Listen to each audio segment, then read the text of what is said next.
네. 언제 와도 참 반갑고 너무 정겹습니다.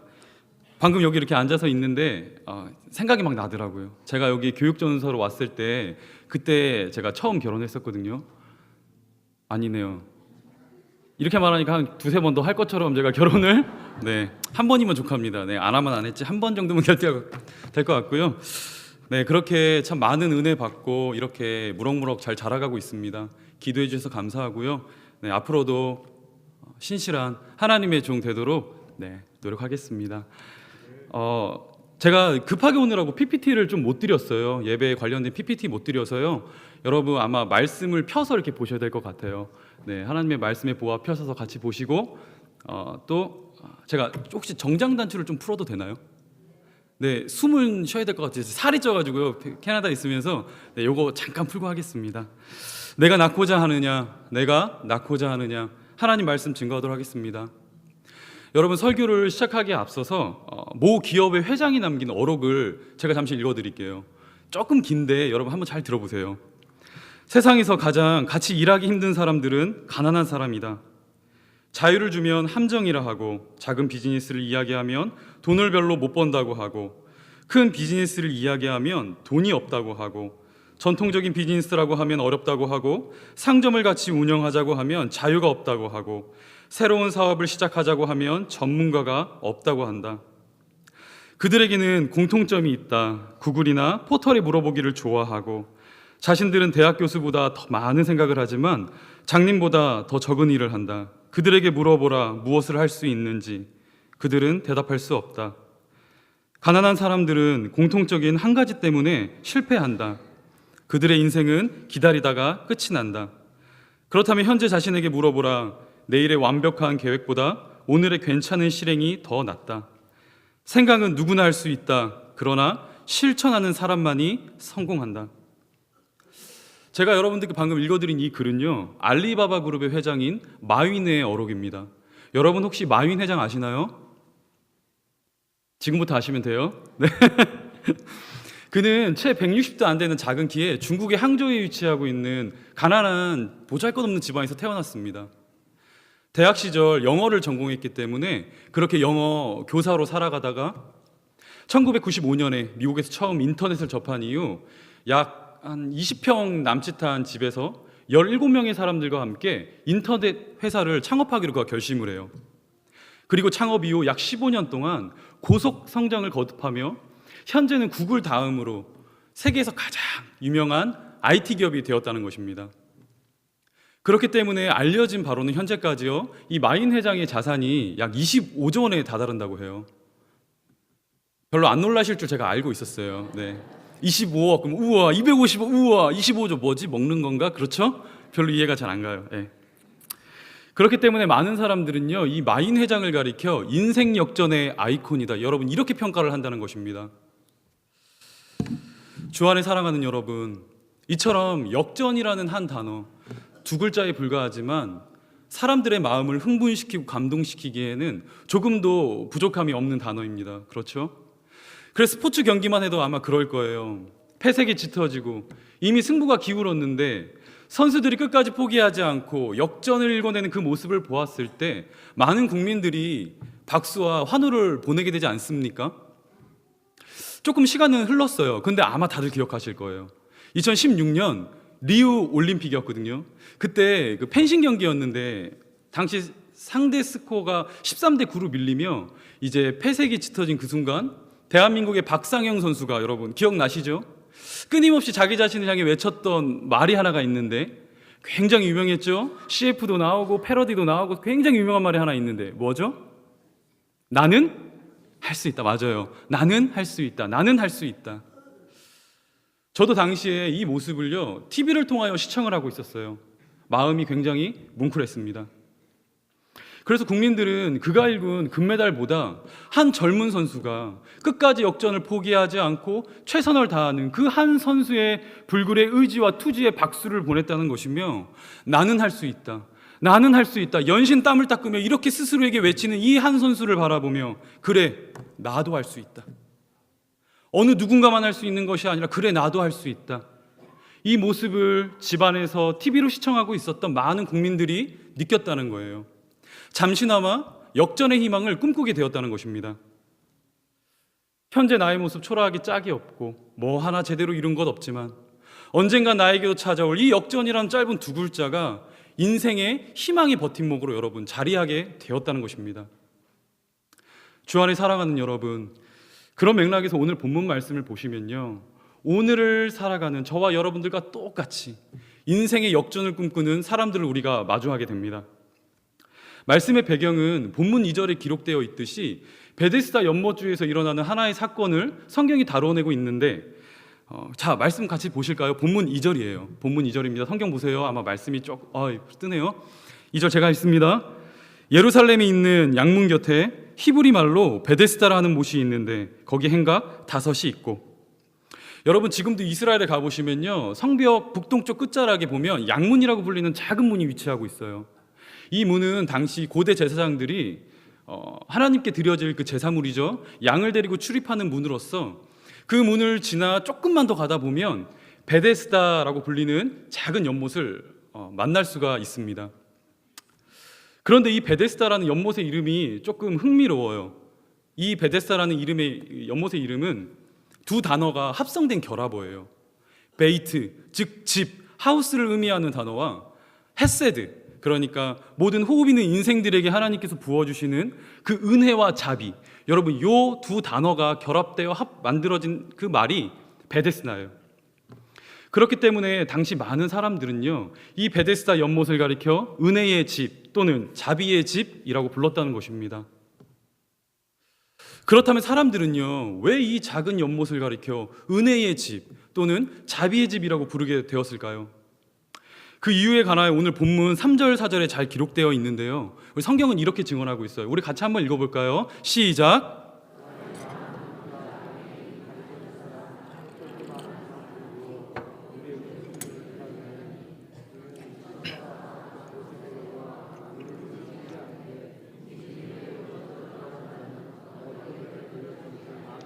아멘. 여러분 지금 성경에 어떻게 기록되고 있습니까? 가끔 천사가 내려와 이 연못의 물을 동하게 하였는데, 그때 그곳에 가장 먼저 들어가는 사람은 어떠한 병에 걸렸던지 병고침을 받을 수 있었다. 여러분 성경에 이렇게 지금 증언을 하고 있어요. 그런데 당시에 그 베데스다 연못에 물이 동했던 이러한 현상은요, 어떤 천사가 내려와 일으킨 기적적인 현상이 아니라 그 베데스다 연못에 물줄기를 대고 있었던 상위에 있는 그 솔로몬 모세요, 갑작스러운 많은 이제 강수량의 증가로 인하여 많은 물이 베데스다 연못으로 유입되게 될 때 그때 일어나는 현상이었을 것이다. 이렇게 많은 학자들이 의견을 모으고 있습니다. 그렇기 때문에 이 베데스다 연못은요, 일종의 간헐천이었다는 거예요. 간헐천. 하지만 사람들은요, 이 베데스다 연못을 가리켜 아니야, 저것은 자연적으로 일어나는 현상이 아니라 천사들이 내려와 물을 요동시키는 아주 신비적인 현상이라 믿게 되었다는 것이며, 여기서 한 걸음 더 나아가 그곳에 가장 먼저 들어가는 사람은 어떠한 병이든 고침을 받을 수 있다는 이런 잘못된 샤머니즘, 즉 민간신앙이 그 당시를 살아가는 사람들의 심령 속에 역전의 희망으로 자리하게 되었다는 것입니다. 그렇기에 여러분, 이 베데스다 연못 주위에 자연스럽게 어떠한 사람들이 모여들게 되었을까요? 우리가 3절에서 확인해 보았듯이 이런 사람들이 모여들고 있었죠. 많은 병자들과 맹인, 다리 저는 사람, 혈기 많은 사람들이 모여들기 시작했고, 그들뿐만이 아니라 오늘 성경이 주목하고 있는, 오늘 본문이 주목하고 있는 한 산에도 자리를 하고 있었다. 여러분 성경이 이렇게 증언을 하고 있다는 것입니다. 본문 5절입니다. 거기 38해 된 병자가 있더라. 사실 오늘을 살아가는 저와 여러분들은요, 이 병자가 얼마나 극심한 고통 가운데 시달렸는지 쉽게 가늠을 할 수가 없어요. 그렇죠? 2000년이라는 시간의 간극이 존재할 뿐만이 아니라 물질, 기술, 문명 발전하지만 현대인들은요, 자기 자신을 제외한 타인의 아픔과 그런 슬픔을 공감하는 그 공감 능력이 많이 상실되어 버렸다고 저는 개인적으로 생각을 하는데요. 하지만 당시 사람들의 평균 수명이 약 45세에서 50세 정도였다고 하니까 38년, 그러니까 거의 일평생 극심한 육체적 질병으로 인하여 고통받고 있었던 이 한 사내의 아픔을 우리가 그리 어렵지 않게 들여다볼 수 있다는 것입니다. 그래서 이제 베데스다 연못에 도착하신 예수님께서 이 38년 된 병자를 보시고 그에게 다가가셔서 안수하시고 그를 치료하시는 이러한 이적들, 이 모습이요, 우리 그 공간복음서에 등장하는 대부분 예수님의 사역의 패턴이라고 말할 수가 있거든요. 그런데 오늘 본문 말씀을 보시면 조금 이해하기 힘든 질문을 우리 구주께서 이 사내에게 건네고 계시다는 것입니다. 본문 6절이에요. 예수께서 그 누운 것을 보시고 병이 벌써 오래된 줄 아시고 이르시되 내가 낫고자 하느냐. 그러자 이 병자는 예수 그리스도의 그 질문에 여러분 어떻게 반응합니까? 어떻게 응답하죠? 7절입니다.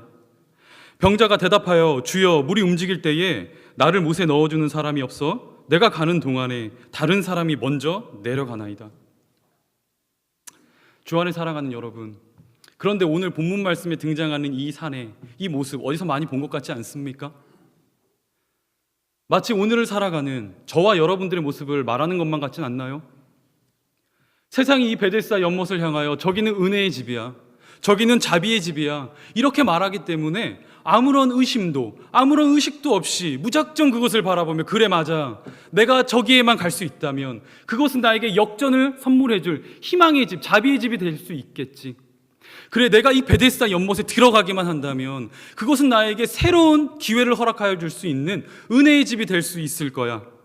이렇게 찰떡같이 믿으며 그 베데스다 연못주의를 마구 맴돌고 있지만 여러분, 정말 그곳이 하나님의 은혜와 그 은총이 임한 베데스다 맞습니까? 어쩌면 이곳은 이 38년 된 병자에게요, 끊임없는 절망만을 확인시켜주는 그런 절망의 자리는 여러분 아니었을까요? 한번 생각해 보십시오. 이 산에 자신의 의지와 뜻과 힘을 가지고 조금도 움직일 수 없는 상태에 놓여져 있습니다. 그렇죠? 그러면서 아마 그런 생각을 했을 거예요. 그 베데스다 연못주에 자리를 깔고 누워 물끄러미 바라보며 이런 생각을 했겠죠? 그곳을 지나가는 어느 누군가가 자신의 처지를 딱하게 여겨, 불쌍하게 여겨 나를 연못에 물이 동할 때 그곳에 던져 넣어주겠지. 하지만 우리가 오늘 본문 말씀 가운데 결코 간과해서 안 되는 한 가지 단어가 있어요. 여러분, 2번이나 반복적으로 등장하는 단어인데요, 먼저라는 단어입니다. 먼저. 그러니까 당시 이 베데스다 연못주의를 지배하고 있었던 그 질서와 가치관이란 선착순이었다는 거예요. 선착순. 그렇기 때문에 가끔 이 연못에 물이 동할 때 어느 누군가가 자신을 번쩍 들어 그곳에 제일 먼저 1등으로 넣어줘야지만 병고침을 받을 수 있는데 아무도 자신을 넣어주는 사람이 없기 때문에 그 치열한 경쟁사회 속에서 도태되어질 수밖에 없었고, 또 갑자기 물이 동할 때 그곳을 향해 마구 달려들어가는 사람들의 뒷모습만을 바라볼 수밖에 없었다는 것입니다. 여러분, 그렇기 때문에 이 38년 된 병자에게 이 베데스다 연못 은혜의 집입니까? 자비의 집입니까? 아니죠. 끊임없는 절망만을 확인하는 절망의 집이 되어버렸다는 것이며, 그곳을 지나가는 사람들의 동정어린 시선을 즐기고 어느덧 그들이 던져주는 동전 몇 푼에 만족해 되는 그런 무기력한 인생이 되어버렸다는 것입니다. 그렇기 때문에 우리 구주 예수께서 이 38년 된 병자에게 병이 오래된 줄 아시고 그가 누운 것을 보시고 그에게 다가가셔서 지금 어떠한 질문을 하고 계시다고요? 네가 낫고자 하느냐? 맞아요. 그렇다면 과연 이 질문 속에 여러분 담겨져 있는 실제적 의미란 무엇이겠습니까? 혹시 이런 거 아닐까요? 네가 정말 다시 한번 너의 미래를 향하여 간절한 소원과 기대가 되살아나기를 원하느냐? 그래서 네가 항상 무너지고 쓰러지고 좌절하고 주저앉는 그 자리에서 벌떡 일어나 세상이 말하는 헛된 자비가 아니라 전능자가 베푸는 진짜 은혜의 손길, 진짜 그 자비의 손길 경험하길 원하느냐? 그렇기 때문에 우리 구주께서 그 병자가 더 이상 익숙한 절망을 거부하고 현상 유지의 삶을 거부할 수 있도록 오늘 본문 6절 말씀에 기록된 대로 그가 누운 것을 보시고 그에게 병이 오래된 줄 아시고 그에게 다가가셔서 던지시는 그 따스한 위로의 질문, 네가 낫고자 하느냐? 네가 낫고자 하느냐? 주 안에 사랑하는 여러분, 이 38년 된 병자에게 그렇다면 정말 간절히 일어나야 할 첫 번째 일은 무엇이었을까요? 남들보다 가장 먼저 1등으로 그 베데스다 연못에 들어가는 일이었을까요? 아니면 병고침을 받을 수 없을 것이, 아니 내가 살아 생전에 걸어 두 발로 움직일 수 있을 것이라 이런 희망이 없었는데 예수 그리스도를 만나 기적적으로 그 병 고침을 받는 일, 여러분 이 일이 이 38년 된 병자에게 가장 먼저 일어나야 할 일이었겠습니까? 혹시 그런 것들보다 네가 낫고자 하느냐, 네가 낫고자 하느냐 이렇게 말씀하시는 주님의 음성 앞에 무너진 그 역전의 의지가요 가장 먼저 살아나야 하는 것, 이것이 먼저가 아닐까요? 그렇다면 이 자리 가운데 참석하신 우리 사랑하는 남부교회 성도 여러분, 여러분들의 모습은 어떠하십니까? 오랜 기간 교회 출입하셨고 또 오늘 많이 분주하셨죠? 이 모양 저 모양으로 맡겨진 일들, 맡겨진 사명들 열심히 충성봉사하시며 감당하시고 교회 근처를 뱅뱅뱅 맴돌고 있지만 실상 이 38년 된 병장처럼 죄송해요, 그 역전의 의지가 사라진 지는 오래이지는 않느냐라는 것이죠. 그래서 모든 것도 다 포기해버린 채, 모든 것 다 단념해버린 채 내가 다시 새로워질 것이라, 내가 다시 살아날 것이라는 그 어떤 희망과 소망도 없이 여러분 습관을 쫓아 이 자리에 혹시 나오고 계시는 여러분들의 속사람의 모습이 있지는 않느냐는 것입니다. 주 안에 사랑하는 여러분, 만약 이것이요 저와 여러분들의 숨길 수 없는 현실이라고 한다면, 만약 이것이 조국교회의 현실이요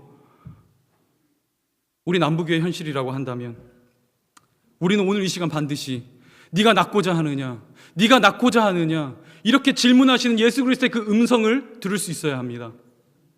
그리고 그 주님의 음성에 믿음으로 반응하면 네 주님 제가 낫고 싶습니다, 네 주님 제가 살고 싶습니다, 네 주님 제가 변화받고 싶습니다, 이렇게 믿음으로 반응할 때 여러분 회복의 첫걸음이 시작된다는 것이며, 여기에서 한 걸음만 더 나아가 8절로 우리를 찾아오시는 주님의 그 음성이에요. 믿음으로 반응할 때 그때 비로소 인생의 역전이 시작된다는 사실이에요. 우리 본문 8절 볼까요? 8절 9절입니다. 제가 읽겠습니다. 예수께서 이르시되 일어나 내 자리를 들고 걸어가라 하시니 그 사람이 곧 나아서 자리를 들고 걸어가더라. 이날은 곧 안식일이니. 주 안을 사랑하는 여러분, 저는요 지난날 이 남부교회를 거치고 이렇게 몇몇 교회를 거치며 청소년 청년 사역을 주로 했습니다. 네, 주 파트는 보통 청소년이었는데요, 제가 우리 아이들의 고민을 참 많이 들어요. 이런저런 모양의 고민들이 참 많아요. 우리 아이들 어려 보이잖아요? 그렇지 않아요. 여러분 중등부만 되면요 자신의 의지와 자각을 가지고 얼마든지 선택하고 판단할 수 있는 어른이에요, 어른. 그런데 우리 아이들의 고민을 총 종합해 보면 그냥 그 골자 핵심은 같아요. 하나예요. 목사님, 저는 의지가 약합니다. 저는 의지가 약해서 뭐 하나 제대로 할 줄 아는 것이 없습니다. 저는 우리 아이들의 이러한 고민을 들을 때마다 가슴이 참 많이 아파요. 쓰라리고 찢어집니다. 왜요? 왜일까요? 그것은요 우리 아이들의 말처럼 정말 이 세상은 의지가 약한 사람은 살아날 수 없는 적자 생존의 세상이기 때문이에요. 하지만 정작 중요한 사실은 무엇인지 아십니까? 이 세상을 살아가는 사람들 중에 의지가 약한 사람은 단 한 사람도 없다는 거예요. 제가 예를 들어볼까요? 저에게 찾아와서 목사님 저는 의지가 약합니다, 그래서 공부를 할 수가 없어요, 한 자리에 앉으면 50분 이상 앉아 있을 수가 없어요 라고 고백하는 그 친구, 저는 그 친구가요 밤을 새워가며 PC방에서 열심히 우울하게 매진하는 모습을 저는 확인합니다. 그뿐만이 아니에요. 목사님 저는요 의지가 약해서 신앙생활을 잘할 수가 없어요. 제가 기도생활, 말씀생활 참 꾸준하게 해보려고 했는데 참 절제력이 없어요. 의지가 약합니다. 이렇게 말하는 그 친구, 저는 그 친구가요 인터넷 쇼핑에 중독되어 있고요 개인 SNS에 푹 빠져있는 모습을 제가 확인한다는 거예요. 그러니까 여러분 의지란 단순히 태도의 문제가 아니라 내용의 문제이며, 이것은 시간의 문제가 아니라 삶의 문제라는 것입니다. 조금만 더 구체적으로 말씀드려 볼게요. 예외 없이 우리 남부교회도 마찬가지겠지만 매 여름 시즌이 되면 교회가 참 많이 분주합니다. 그렇죠? 교회에서 행해지는 참 많은 이런 행사들 있잖아요. 뭐 수련회도 있겠고 뭐 말씀 사경회도 있겠고 나들이 참 많잖아요. 그래서 그냥 제가 이 캐나다에 오기 전, 아까 우리 담임 목사님께서 설명을 좀 해주셨는데 제가 이 오기 전 대구에서 섬겼던 교회 상황 찾아보진 않겠죠. 네. 그 상황을 좀 얘기해 보자면 주일학교, 그러니까 우리 고등부부터 영아부까지 매주 출석 인원이 한 1200명 정도 돼요. 우리 아이들이. 제가 거기서 그때 당시에 교육 디렉터로서 이렇게 계획을 세우고 이렇게 신앙교육 커리큘럼을 짜고 이런 사역을 하고 있었고, 그거와 더불어 제가 고등부를 담당하고 있었습니다. 제가 맡고 있었던 고등부 한 매주에 보통 조금 변화가 있긴 해요. 하지만 한 180명 정도, 그리고 시험 때 되면 조금 떨어져서 한 150명, 140명 후반 이렇게 나오는 그런 신앙 공동체였습니다. 근데 참 가슴 아픈 것은 여름 시즌이 되면 여러분 수련회 가잖아요. 아이들에게 권유해요. 얘들아, 우리 수련회 가자. 가서 은혜 받자. 주님, 우리 그 은혜의 손길 우리 구하자. 바라보자. 우리 아이들 가려고 하지 않아요. 그 수련회 자리에 참석하는 우리 친구들 채 100명도 되지 않는다는 것이죠. 그래서 제가 그 불참을 통보한 친구들에게 찾아갑니다. 그 배짱 있는 친구들에게 찾아가서 제가 물어봐요. 야, 무슨 일이니? 대체 어떤 일 때문에 네가 이 수련회에 참석할 수 없는지 좀 말 좀 해줄 수 있겠니? 라고 말했을 때 그 친구들 뭐라고 대답할까요? 여러분 뭐라고 대답할까요? 참 이유가 다양해요. 네, 저 그날 가족여행 있습니다. 저 학원 있어요. 저 학교 가야 합니다. 보충 수업 있어요.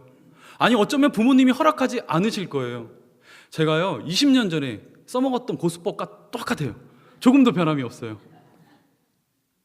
여러분 정말 그렇다면 이 이유가 우리 아이들이 수련회나 뭐 각종 행사에 참여할 수 없는 진짜 이유가 맞을까요? 아니요, 그렇지 않아요. 우리 아이들 이런저런 핑계대고 그 자리를 막 회피하며 자신의 그 이유를 막 정당화하려고 변명하지만, 여러분 실제 이유는 다음과 같아요. 에이 목사님, 제가 그 자리 원투데이 가봅니까? 한두 번 가봐요? 별거 없습니다. 가면 지루하기만 해요. 그러니까 저 그냥 제가 있던 자리에 가만히 누워 있을게요. 목사님, 저 거기 가면 모르는 친구들이랑 피부 부대끼고 아우 불편해요. 저 그냥 저에게 편안함을 안기는 그 자리에 누워 있겠습니다. 저 고3이잖아요. 어떻게 저에게 그러한 무례한 질문을 하시죠? 제가 있어야 할 자리가 어디일까요? 학교와 도서관과 학원이라는 그 책상 앞이 아닐까요? 그러니까 저 그냥 제가 평소에 누워 있었던 그 자리에 가만히 누워 있을게요. 이처럼 38년 된 병자가 베데스다 연못주에 자리를 깔고 그 자리에 누워 있었듯이 우리 아이들도 똑같이 오늘날 자신에게 익숙함을 안기는 그 자리에 가만히 있기를 간절히 소원한다는 것입니다. 또 어디 그뿐이겠습니까? 네, 우리 판도라의 상자를 한번 열어볼까요? 우리 사랑하는 우리 남북의 성도 여러분, 우리가 드리는 우리 예배 생활만 놓고 한번 말해보죠. 개인적으로 다들 그러하시겠지만 교회가 가지고 있는 여러분 영성과 야성 어디에 있을까요? 저는 적어도 짧은 소견이지만 이 교회가 가지고 있는 영성과 야성은 예배의 현장에 있다고 생각합니다. 그래서 나라가 참 어려웠고 경제가 바닥을 치는 참 혼란스러웠던 그 순간에도 우리 조국교회 어떻게 했죠? 기도의 능력을 사모했고 기도의 능력을 신뢰했으며 예배의 자리를 지키기를 목숨처럼 여겼기 때문에 어떻게 해요? 세상으로부터 불어닥치는 그 세속화의 물결 이겨낼 수 있었어요. 예수 그리스도의 십자가 복음 단단히 붙들어낼 수 있었다는 것입니다. 하지만 여러분, 남도 아니고 옆도 아니고 한번 조용히 스스로의 마음을 들여다보십시오. 세상 그 어떤 것도 숨길 수 없는 모든 천하 만물을 감찰하시는 그 예수 그리스도 앞에 코람대원된 자세로 여러분 한번 들여다보세요. 과연 나는 어떠했는지. 냉정하게 말씀드리면 오늘날 우리 예배 현장에 역전의 의지가 느껴지지 않습니다. 복음의 야성이 느껴지지 않는다는 거예요. 그래서 전투함이 되어야 할 우리 교회 아닙니까? 여러분 전투함이 되어야 하잖아요. 그래서 교회에서 말씀과 기도로 무장되어지고 소명의 현장이라 말하는 세상으로 달려나가 빛과 소금의 역할을 감당해야 하는데, 오늘날 어쩌면 우리 조국교회, 어쩌면 남부교회 한 손에 와인잔 딱 들고 드레스 딱 입고 우아하게 사교의 현장으로 우리가 예배의 자리에 나오고 있지는 않느냐라는 것이죠. 사랑하는 여러분, 우리 같이 한번 가슴에 손을 얹고 생각해 봅시다. 무엇이 좋은 교회일까요? 대체 무엇이 좋은 교회일까요? 그 기준을 나눌 수 있는 가치 판단의 기준점 과연 무엇일까요? 의리의리한 등치, 조금도 부족함이 없는 교회 예산, 사회적 하위 포지션을 선정하고 있는 멤버들, 우리 성도들의 사회적 신분, 여러분, 그것이 정말 좋은 교회를 나누는 가치 판단의 기준점 맞습니까? 아니죠. 여러분, 그렇지 않아요. 속으시면 절대로 안 됩니다. 그렇기에 이 시간, 오늘 이 자리에 참석한 우리 모두에게 필요한 일 무엇일까요? 그저 남들을 제끼고 가장 먼저 베데스다 연못에 1등으로 들어가 성공을 노래하는 일입니까? 그래서 평생 나을 수 없을 것이라 여겼던 그 병고침을 받는 일, 여러분, 그 일이 저와 여러분들에게 일어나야 할 가장 첫 번째 일일까요? 혹시 그런 것들보다 네가 낳고자 하느냐, 네가 낳고자 하느냐, 이렇게 질문하시는 예수 그리스도의 그 음성에 믿음으로 반응하며 네 주님, 제가 낳고 싶습니다, 이처럼 역전의 의지를 새롭게 하시는 그 주님의 음성이요, 저와 여러분들의 심령 속에 가장 먼저 들려져야 하는 것, 이게 먼저가 아닐까요? 주 안에 사랑하는 여러분, 그런 의미에서 오늘 우리 남부교회가 달려가야 할 곳, 어쩌면 베데스다가 아닙니다. 헛된 자비를 약속하는 그곳으로 달려나가 1등을 자랑하고 여러분 성공을 노래한다 해도 오랜 시간 우리를 지배하고 있었던 영적 무기력감과 익숙한 절망감이 사라지는 것이 아니라 네가 낳고자 하느냐, 네가 낳고자 하느냐, 이렇게 질문하시는 예수 그리스도의 그 음성의 믿음으로 반응하며 일어나 내 자리를 들고 걸어가라 라고 명하시는 주님의 음성에 신실하게 믿음으로 반응할 때 여러분, 그때 비로소 성도에게 인생의 역전이 시작된다는 사실입니다. 그렇게 이 시간 간절히 소원하기는 여러분, 이 예배의 자리를 통하여 그동안 저와 여러분들을 지배하고 있었던 그 육신의 의지가 영의 의지로, 세상을 향했던 우리들의 의지가 하나님을 향한 의지로 전환되어질 수 있게 되기를 주님의 이름으로 축복합니다. 오늘 이 시간 우리 선포된 말씀 붙들고 같이 기도할 때에 주님께서 저와 여러분 붙드실 것이고 저와 여러분 새롭게 회복시키실 것이며 우리가 무너졌던 그 자리에서 펄떡 일어날 수 있는 영의 힘을 허락하실 것입니다. 우리 같이 기도할까요? 우리 같이 기도합시다.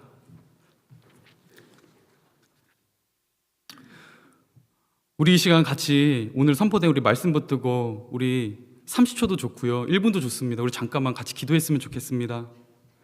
하나님, 이 땅 가운데 계획 있으셔 세우신 우리 남부교회 좀 축복하셔서 하나님, 주님 믿음의 눈으로 바라보게 하시고 네가 낳고자 하느냐라고 질문하시는 주님의 그 음성에 믿음으로 반응하고, 아니 오늘 그 음성 듣고 돌아가는 귀하고 복된 발걸음 되게 하여 주옵소서. 우리 기도 제목 가지고 우리 잠시만 기도하며 나아가시겠습니다. 기도하시겠습니다. 살아계신 하나님, 감사합니다. 하나님, 이 자리 가운데 우리 남부교회 세우셨고 천지 전부터, 태초 전부터 계획하신 하나님의 숭고한 계획을 따라 하나님 이 자리 가운데 복음의 기관으로 우리 남부교회를 세우셨사음에 하나님 참으로 감사함을 드립니다. 하나님 아버지, 이 자리 가운데 우리 머리 숙인 우리 성도들, 우리 주님께 기도합니다. 부활의 복된 이 영광의 아침, 영광의 오후 하나님께 예배드리며 나와왔습니다. 하나님 은혜 내려 주옵소서. 주님 보좌의 영광 바라보게 하여 주옵소서. 주님의 그 존귀와 영광 바라보게 하여 주옵소서. 그리하여 이 세대의 기류와 흐름과 그 문화 가운데 휘청휘청대는 하나님 그런 성도 되지 않게 하시고 네가 낳고자 하느냐 질문하시는 그 예수의 음성에 믿음으로 반응하는 하나님 살아있는 성도 되게 하여 주옵소서. 우리 사랑하는 우리 류 목사님 주님 축복하시고 우리 담임 목사님을 통하여 그 입술의 말씀을 선포되어질 때 우리 영적 안진뱅이들이 벌떡벌떡 일어나는 놀라운 일들 매주 주일 가운데 아버지 일어날 수 있도록 주님 은혜 내려 주옵소서. 이를 위하여 열심히 수고하고 섬기는 우리 부교육자들 있습니다. 하나님 외롭지 않게 하시고 그 마음 상처받지 않게 하시고 주님께서 오늘 부르신 이 자리의 현장, 사명과 소명의 현장임을 믿음의 눈으로 바라보며 우리 사랑하는 성도들 아낌없이 섬기고 힘껏 붙들어내는 아버지 그런 연합과 사랑의 공동체 우리 남부교회 되게 하여 주옵소서. 그리하여 어제보다 오늘보다 내일 더욱더 창대한 우리 교회 되게 하시고 주님의 핏값 주고 사신 이 교회 전투함이 되어 아버지 죽어가는 자들을 살리는 복음의 기관으로 하나님 사용하여 주옵소서. 주님 살아계신 하나님 감사합니다. 피곤하고 지친 이 시간, 노곤한 이 점심 이후 하나님의 말씀 들었습니다. 하나님 우리의 심령 속에 새겨지게 하시고 신앙의 성도로서 역전의 의지가 사라진 채 습관을 쫓아 무기력하게 신앙생활하는 우리의 죄된 본성과 자아 하나님 십자가에 못 박히게 하시고 구주 예수 그리스도 그 십자가 복음 붙들고 네가 낳고자 하느냐 이렇게 질문하신 주님의 음성 듣고 다시 한번 힘을 내어 힘껏 뛰어 달려가는 우리 남부교회 되게 하여 주옵소서.